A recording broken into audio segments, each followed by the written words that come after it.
নদিয়ার কৃষ্ণগঞ্জের ভারত বাংলাদেশ সীমান্তের বিজয়পুর দিয়ে ঢুকছে মাথাভাঙা নদী।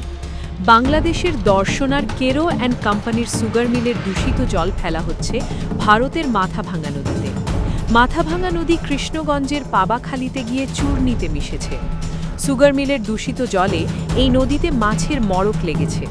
দুর্গন্ধে নদী তীরের বাসিন্দারা অতিষ্ঠ। মৎস্যজীবীরা আগে সারা বছর এই নদীর ওপর মাছ ধরে জীবন নির্বাহ করতেন। বেশ কয়েক বছর ধরে বাংলাদেশের দর্শনার কেরো অ্যান্ড কোম্পানির সুগার মিলের দূষিত জলে সমস্ত মাছ, এমনকি নদীর জলের পোকামাকড়ও সমস্ত মারা গেছে। এই মাছ খেয়ে অনেকেই ভুগছেন পেটের রোগে। রিভার পাম্পের মাধ্যমে কৃষিকাজের জন্য এই জল ধানের জমিতে বা ফসলে দিলে ক্ষতি হচ্ছে ফসলের। এমনকি গবাদি পশু, পাখি এই জল খেয়ে মারাও যাচ্ছে।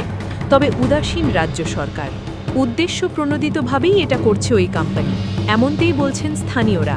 এবার শুনে নিন এ নিয়ে কি বলছেন মৎস্যজীবী রতন বিশ্বাস। বাংলাদেশ ভারতবর্ষের সঙ্গে কোনো দিক থেকেই পেরে উঠছে না, না পারছে সামরিক দিক থেকে, না পারছে খেলাধুলার দিক থেকে। তখন এরা অসৎ পথ অবলম্বন করে।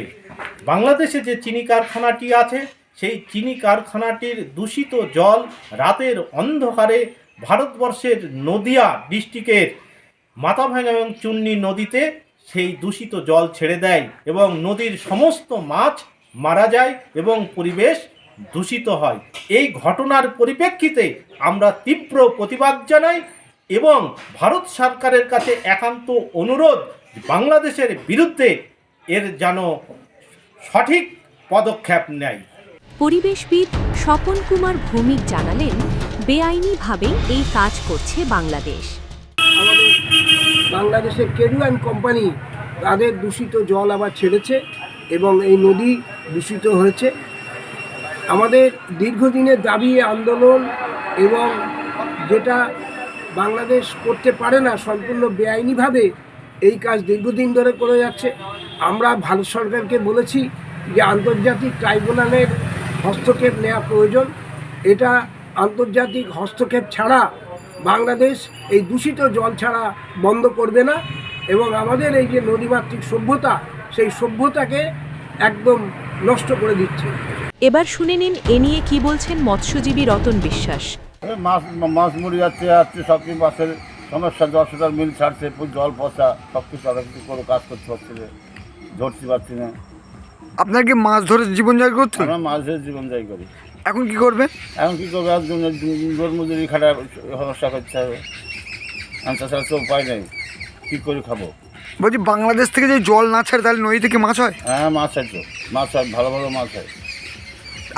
আজকে যে বাংলাদেশ থেকে জল ছেড়েছে এতে তো সব মাছ শেষ। হ্যাঁ, সব সব ছোটো ছোটো মাছ সব মরে যাচ্ছে, এতটুকু মাছ সব মরে যাচ্ছে, বাচ্চা মাছ সব খুব অসুবিধা হয়ে যাচ্ছে আমাদের। বর্তমান বাংলাদেশ মবের মুলুক। সেখানে মবই সিদ্ধান্ত নেয় কাকে কোতল করতে হবে, কার বিরুদ্ধে ফতোয়া জারি করতে হবে। ইউনূস সরকারও কাঁপে মবের ভয়ে। ভারত বিরোধিতা, জঙ্গি কার্যকলাপের এ সমস্ত কিছু তো আছেই সেখানে।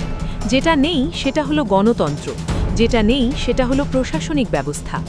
জনগণই যে দেশের ভালো নেই, সংখ্যালঘুরা যেখানে রোজ মরছে, সেখানে পরিবেশের কথা ভাববে বাংলাদেশের সুগার মিল? এ কথা তো ভাবাই যায় না।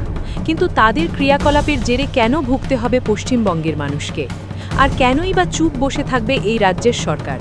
কিন্তু মুখ্যমন্ত্রী মমতা বন্দ্যোপাধ্যায় তো সংকীর্ণ রাজনীতি নিয়েই ব্যস্ত। রাজ্যের জনগণের প্রকৃত সুবিধা অসুবিধা নিয়ে কাজ করার সময় বা ইচ্ছা কোনোটাই তার আছে বলে তো মনে হয় না। ব্যুরো রিপোর্ট, মাধ্যম।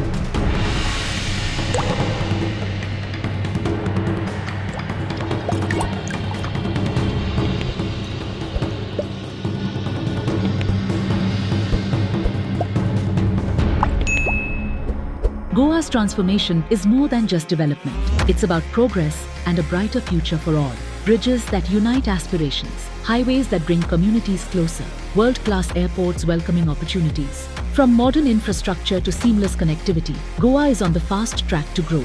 Under the decisive leadership of Prime Minister Narendra Modi and Chief Minister Dr. Pramod Sawant, the double-engine Sarkar is driving Goa towards Vikasit Bharat 2047, a future of prosperity, innovation and limitless possibilities.